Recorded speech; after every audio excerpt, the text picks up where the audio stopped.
చెప్పిన మాటలు కొంతమందికి నెగిటివ్గా కన్వే అవటం వల్ల వారు నాకు నోటీసులు ఇచ్చారు. ఆ నోటీసులకి సమాధానం వారికి సవివరంగా ఇచ్చాను. నా ఉద్దేశం నేను చెప్పానండి. ఇందులో అన్పార్లమెంటరీ వర్డ్స్ వచ్చినాయి. నాతో కెరీర్ మొదలుపెట్టిన వాళ్ళు చాలామందికి ఎందుకో నా మీద వ్యతిరేకత ఉంది.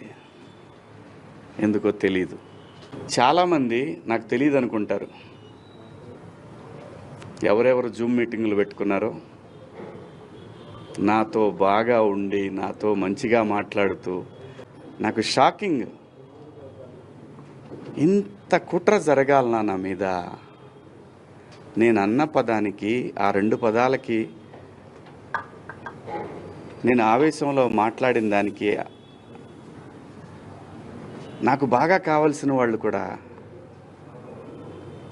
ఇంత కుట్ర చేయాలన్నా నా మీద?